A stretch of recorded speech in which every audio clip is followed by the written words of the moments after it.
Living a fuller, more functional life with perhaps greater longevity. That's the focus of this episode of the Health Links podcast, presented by the Health Links family of services. Welcome, everyone. I'm your host, DJ Thatcher. Our mission here is to engage in conversations about the medical and wellness landscape of South Carolina, so we're all better informed.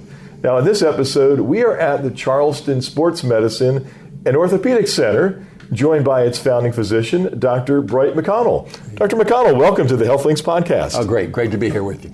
Absolutely. Now, you've got a great website. It's charlestonsportsmed.com. We'll make sure we link that down below. And the first thing that jumps out when you go to that website, it says, combining traditional orthopedics with cutting-edge regenerative medicine. Yeah. Maybe you knew that. I don't know. It looks good. Well, hey, as a board-certified orthopedic surgeon, what is your definition of traditional orthopedics these days? Well, I think, orthopedics is sort of broadly defined as diagnosis, treatment, and assessment of just musculoskeletal. Right. Skeletal, bone, injury, trauma, fracture, reconstruction, things that orthopedic surgeons routinely do.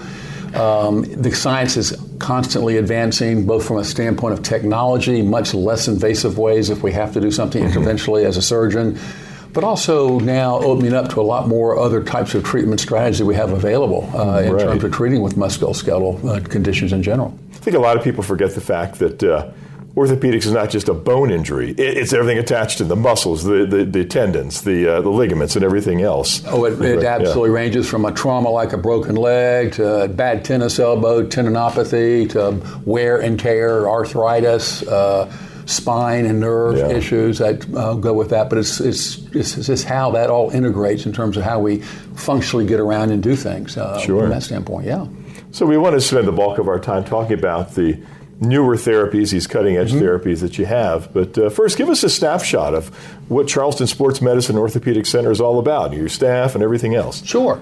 Well, my background is orthopedic surgery. I did a general internship in general surgery and then 5 years of orthopedic surgery. I did my fellowship, postgraduate training in sports medicine. I did that at the Curl and Jobe Orthopedic Clinic in Los Angeles. It kind of dates me because that's when Magic and Kareem were on the court. All right. The Rams were in Anaheim, but it was the Olympics there that year, so it was great. Yeah.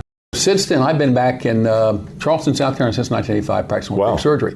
Over those years, though, I have seen in orthopedics a lot of progression, like I said, in technologies. So technologies have really gotten, I think, a whole lot better, but also this influx of less invasive types of treatments. And that sort of has really been my focus, I think is the best way to say that, for basically since the early 2000s, the last 20, 25 years. Interesting. Yeah, as part of your education, obviously med school and your residency and your fellowship, one interesting thing I saw was that you did a traveling residency in Europe during your time. Yes. What did you find there? What was that all about? Well, it was really quite interesting. Yeah, I had finished up at Gainesville about 6 months early, and our chairman there, Bill Lenny King, he's an internationally known oncology, tumor surgeon. All the tumor classifications are called King classifications. Right. But he was really sort of tied into a lot of the European centers. And I think travel is something I would encourage for a lot of clinicians because you just see, just because we do it this way here doesn't mean it's the only way or the right way. And you really get to see and get exposed to other technologies in different countries and how it's being used. So it's a great time. Is there a big difference between, just in this case, orthopedic surgery among Europe, the U.S., and other areas of the world? Is it pretty standard, or are there differences that you see? A lot of it's standard. I think if there's one, and it's not so much a bias, but one thing I do see is that I think, particularly in European countries and to some extent Southeast Asia, I think they have a little heads up on terms of the new science coming out. Part of that is structural in terms of their governance, for lack of a better term. Our FDA has a pro and con to it. Yeah. Sometimes it takes longer to get clinical trials, and we deal with these new things like biologics, and the certification that sometimes takes longer than what they're doing there. I think a great example, for example, is acoustic shockwave, developed in Europe. Originally developed back in the early 80s by Dornier. It's a German company to blast kidney stones. They call it lithotripsy. But it's using acoustic shockwave. And there's some big companies in Europe, one of which we use in the operating room all the time, like Storz Medical, that's now had focus shockwave been developed for us to treat in much less invasive ways using acoustic shockwave. The protocols we actually follow now are really kind of based upon those protocols because they're about 7 or 8 years ahead of us in some of this stuff. But that's just an example, one type of technology. So you began to mention, but it's interesting, you're in Los Angeles. You got to work with a couple of sports teams, the Lakers, the Dodgers, the Rams, and so forth. What was that like, treating these elite athletes, and what did you learn from them? Well, it was kind of interesting. I did my orthopedics at the University of Florida, and I went to Davidson undergrad. We didn't have any football. We had a good basketball team. Sure. But I went to big school, and when I went to the University of Florida, to come out of the thing into Ben Hill Griffin Stadium and Gators were hitting the field was like a whole new experience. Now, when you go to the professional side, like the example of the Rams, it was just interesting. You knew these individuals, Eric Dickerson, that dates me, the Jack Youngblood guys, those days.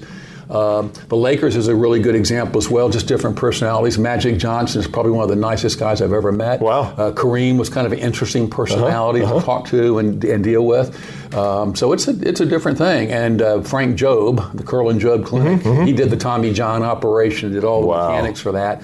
So that's our time with the Dodgers. Spent a lot of time with the Dodgers. Covering those games. It was very, very interesting. Are those athletes really built differently? Are they wired differently, or is it just their dedication to their training? It's a combination, I think, of a lot of different things. I think to get to an elite level of athletics and a lot of these types of things, it's really how are you? What's your DNA?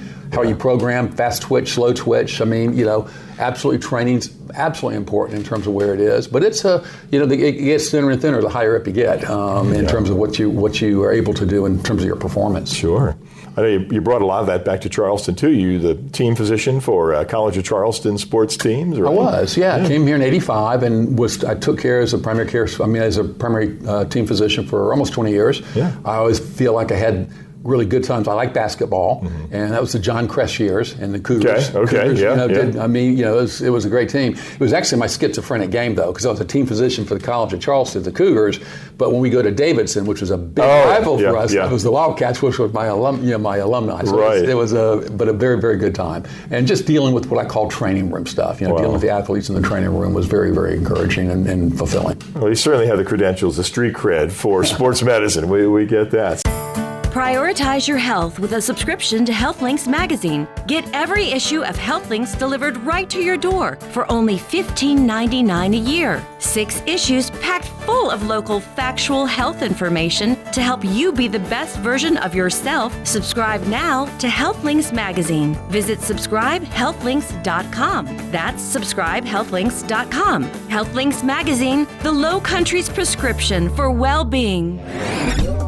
You're watching the Health Links podcast. So tell us a bit now. You're doing a lot here at Charleston Sports Medicine with newer therapies. And one thing you mentioned was this whole concept of longevity and how the medical field has moved from, preventive medicine to attentive to, what were some of those others that kind of on that holistic path? and longevity. I mean, longevity medicine's kind of come in. Functional medicine, anti-aging. You can't stop aging. Right. So there's no anti-aging, but how do you manage it? How do you manage the aging process? And I think that's really what longevity medicine has sort of developed into with new science, with new things we can do as to how do we really impact the issue about aging, maintain high levels of performance, slow down aging processes, different ways of dealing with the things that tend to maybe start to talk to us, particularly over the age of 55, because that's what defines seniors now, 55 plus. 55. So I'm a senior. Thanks a lot. I'm a senior. We're both, started getting the AARP stuff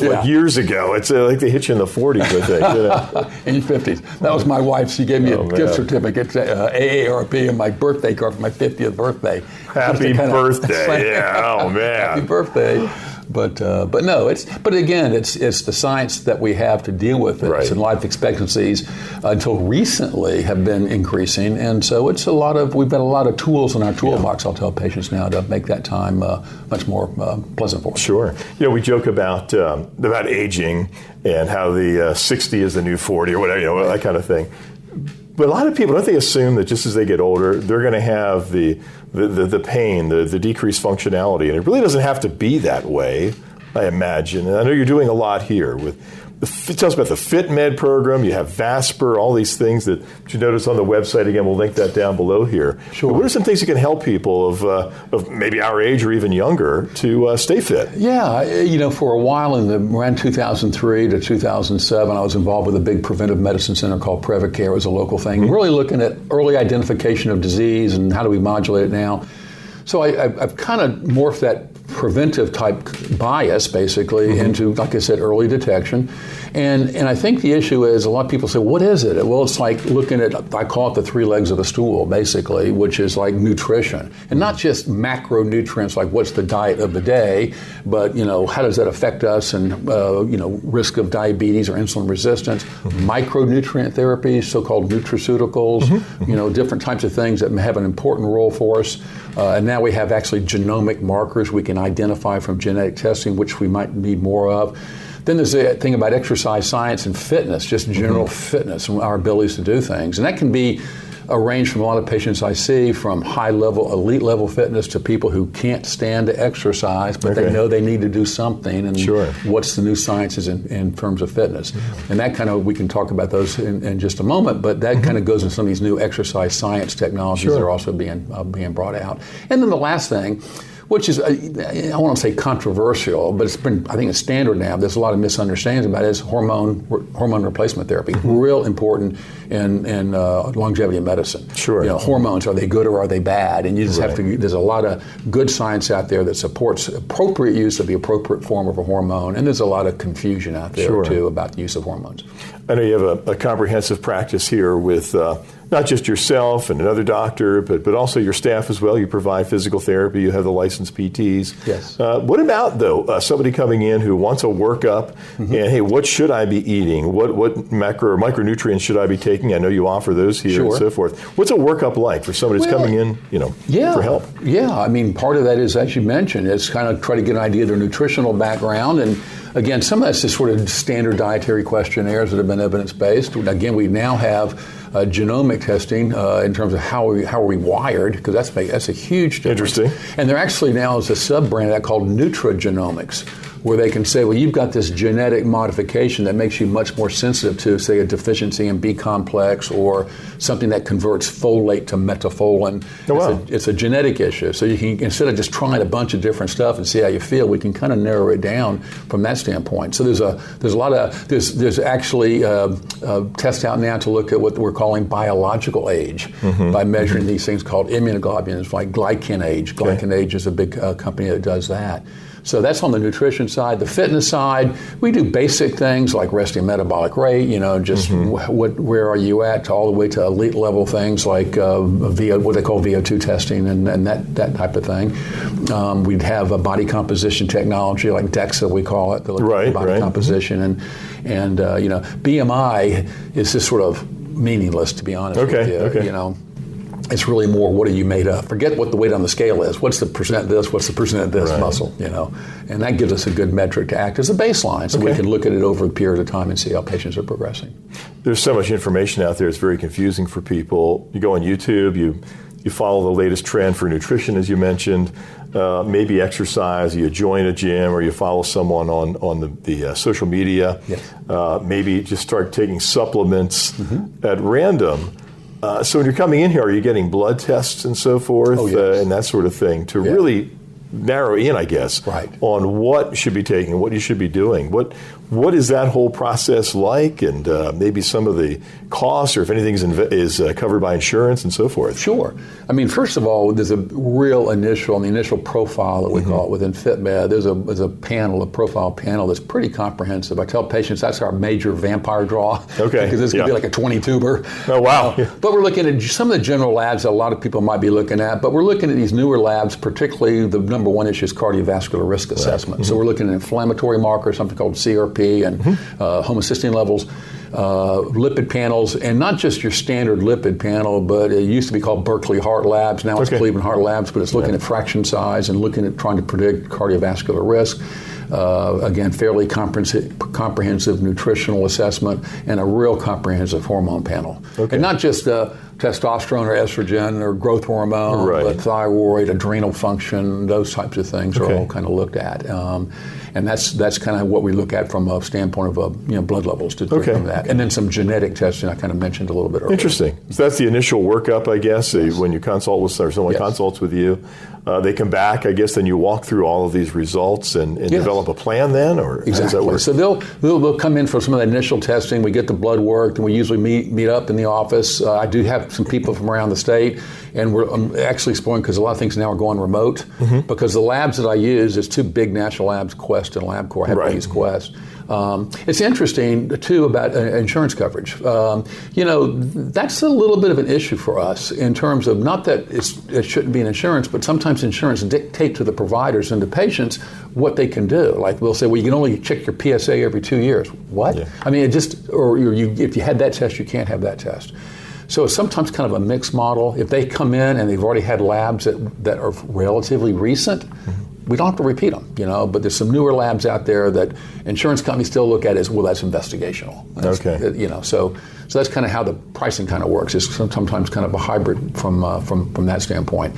So once we get all the information together, then we'll try to have just a consultation, we call it, and again, trying to look at some of that remote now, because COVID brought that in, telehealth, and a lot of patients, whether they're coming from Columbia or even Kiowa Seabrook or whatever. Just be able to do it on a Zoom call or something like that. We can do things that we don't have to physically have them here for. So we'll go through that, and then I make them recommendations based upon what the data suggests.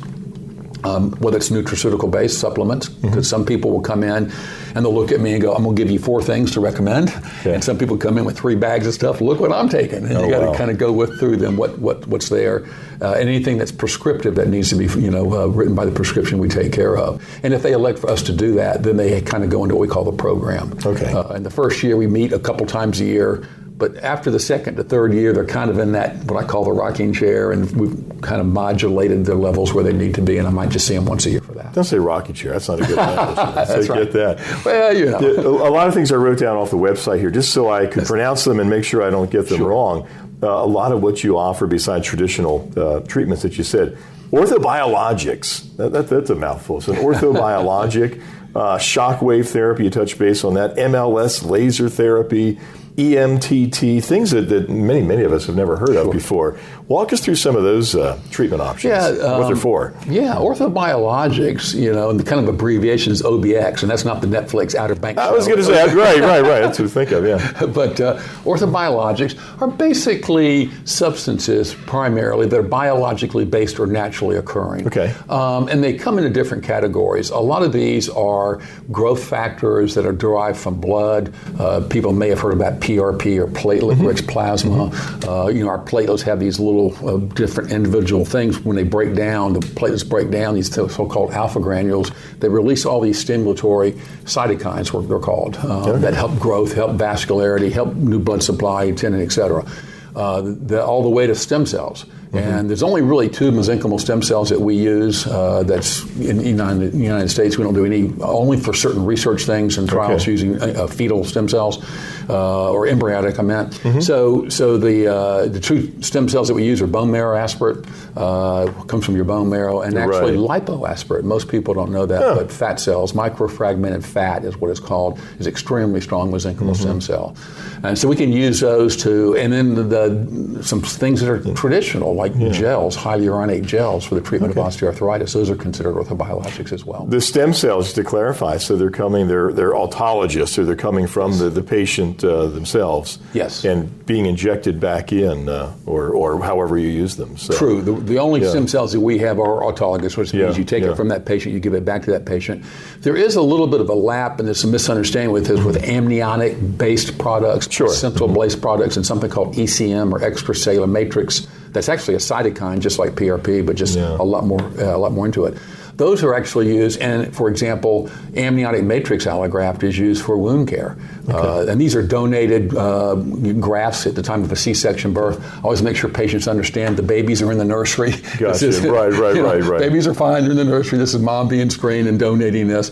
And that's an example of use because it is so regenerative that it's covered by insurance for wound care. Oh, wow. Okay. For wound care. But it's considered investigational for other applications. So for the layperson who's watching, they may have heard of injections. I know there's a lot of radio ads and TV ads about different practices and so forth. Yes. What do they do, they meaning the stem cells and so forth, what do they do when they're injected back in? Where do they go? Does it help to prevent a joint replacement or something like that? Walk us through that a little bit. Sure, that's an excellent question because, as I said, there's a lot of misinformation about stem cells and what they are. A lot of times people will advertise things on the radio or on ads, whatever, print media, about come to so-and-so and get stem cell treatment. And they're sometimes they're using cytokines like PRP and call them stem cells. But basically the way it works is we have these things called MSCs, mesenchymal stem cells. Okay.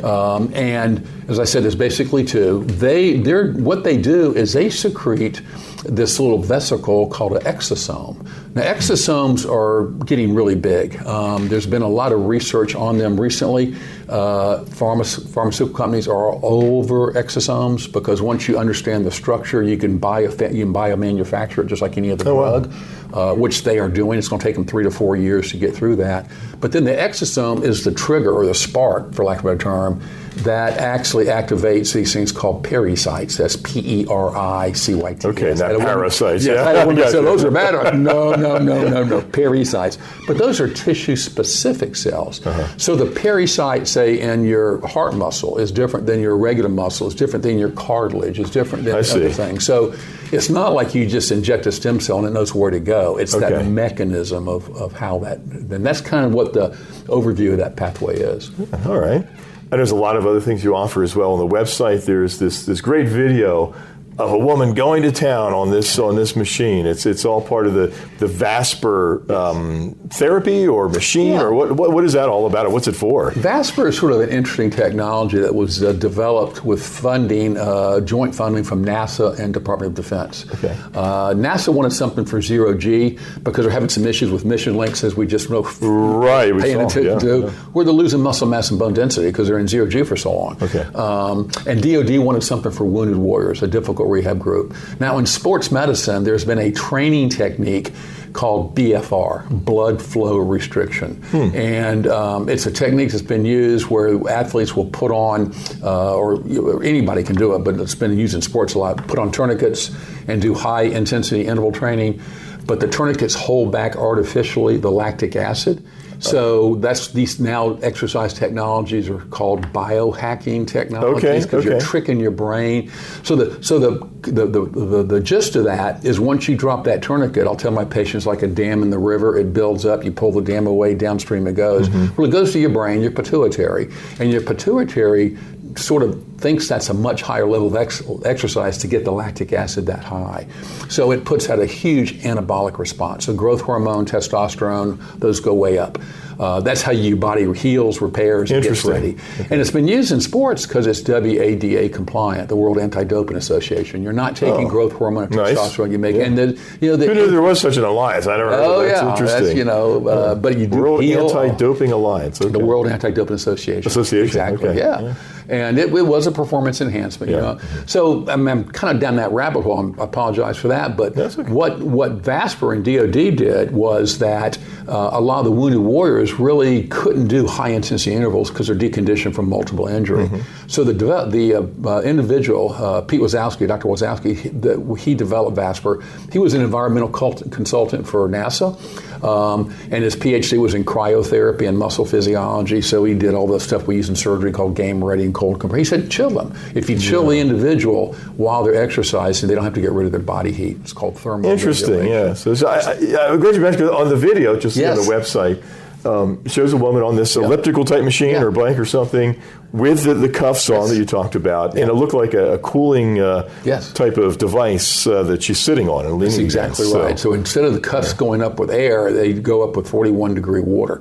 And I kind of make a joke, the Vasper people took a $5,200 new step, the conventional cross trainer that you see people use, and it's a $50,000 now machine because it's got all this stuff onto it, But that's been it's called anabolic exercise. In other words, because of that response you get, it's a really good way to hasten repair, build back muscle mass. Okay. It's only 20 minutes, so that's been a big plus. Interesting. Okay. And I actually went out, just as a side note, I saw this as a keynote address using Vasper for the Wounded Warriors Project. It's one of the things they were talking about being very helpful, and I got invited to go out. It's at the NASA Research Park out in San Jose. I went out there for a week. This is about 8 or 9 years ago.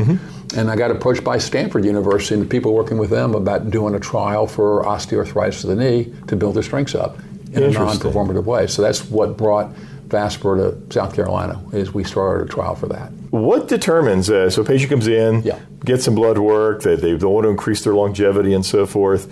How do you determine which therapy to go with? So whether it's the Vasper, maybe it's the shock therapy or laser therapy, other things that are shockwave rather, that you spoke about. What determines what direction people go in? I think again on the exercise line, first of all, and this is I think one of the most exciting spaces I've seen develop over the past decade, because it's aimed, what's driving the business is the boomers.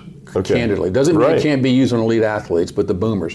What do you do to keep this demographic healthy, keep them functional, because, want to stay healthy and functional with it. So Vasper was one we just talked about. There's a strength technology called adaptive resistive exercise, arxfit.com, which is just unbelievable. We now know muscle is actually an endocrine organ. It secretes just like a thyroid does. We've actually got genetic markers. We didn't know about this 20 years ago, much less, it's just recently. But the bottom line is, for the benefit of the patient, that these are now technologies they can actually do just once a week, 3 types of lifts, a press, 2 presses and a pull, bench press, leg press in a row, do no more than 4 reps. They're very slow. And they're building muscle mass back to they call it the Paleolithic privileged genome. You can actually, as you're older, regain significant muscle mass that we've lost over time, So that was one. And this thing, a technology called the Carroll bike. We mentioned HIIT training, high intensity interval training.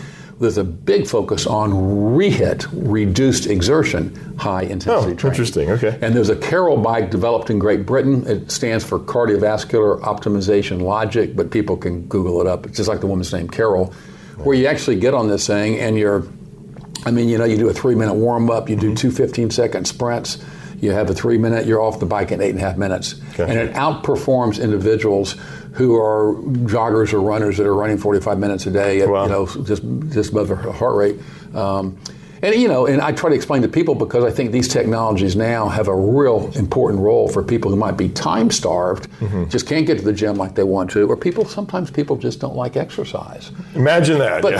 But they go in and say, you mean I can come in here once a week and do 2 or 3 of these exercises and outperform my buddies that are going to the gym 4 days a week? Yeah, you can. So what do people have to come in here for to utilize the equipment versus maybe you're guiding them with equipment they're using at home or at a local gym? Yeah, we do both. That's actually one of the reasons I started a research division of physical therapy about 10 years ago.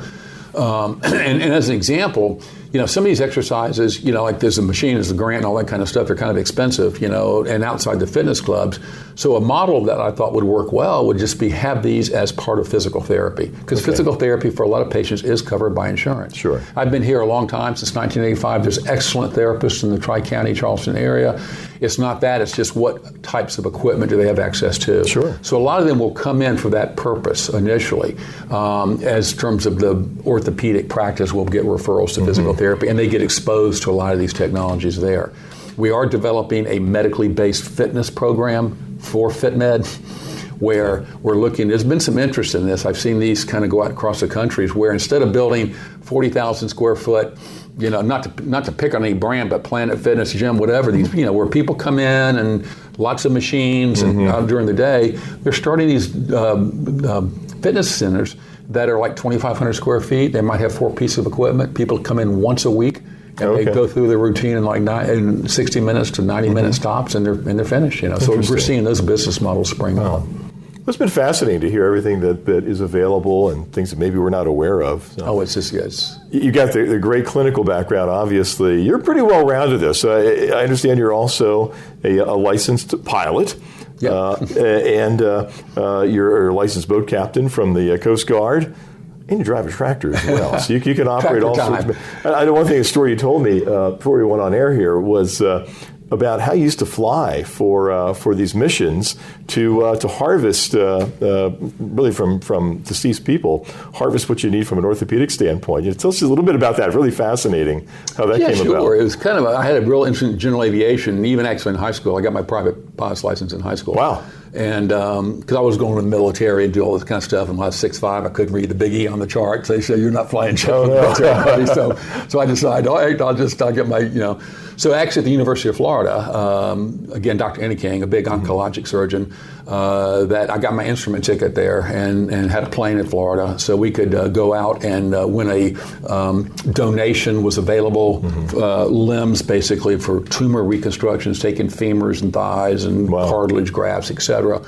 I thought the University of Florida had a twofer. I could fly them there, and I was the chief resident. I could do the surgical harvest at the same time. Nice. And it was, real quick thing, but sometimes kind of funny because we'd come in from University of Florida, a little single engine, Cessna 182 is what we were flying, and all the universities would be there in their corporate jets, sitting there getting the hearts, the lungs. Here's you coming in with a Pinto, or whatever. Yeah. So that's how that happened at the University of Florida, and then I just I liked aviation and a lot of times pilots got two different kinds of things, one plane to go from A to B, like the family to the Bahamas. We like diving, we're all scuba divers, blah, blah, blah.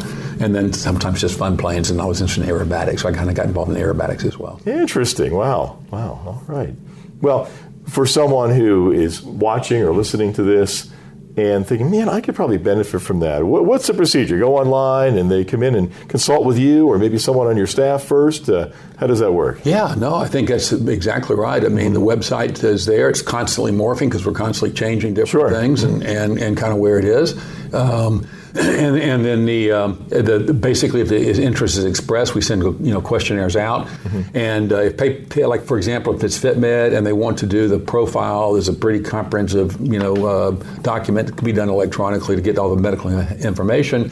And then on the orthopedic side, just musculoskeletal. So it's like two different companies. Okay. And I stay in insurance for all the musculoskeletal orthopedic surgery things. So if that's the primary issue, and particularly with the biologics, And to me, the disappointing thing with biologics is everything we use is FDA approved. So it's not a question of that. Is there evidence out there it works? Absolutely. But they're still considered investigational by the FDA.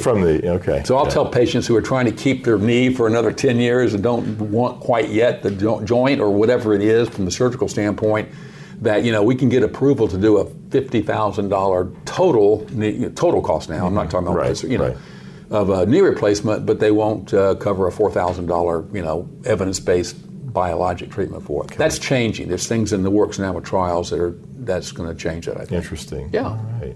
Well, we are at Charleston Sports Medicine and Orthopedic Center with Dr. Bright McConnell. Dr. McConnell, thank you so much for it's great being joining us here at HealthLinks Podcast. You betcha. Take care.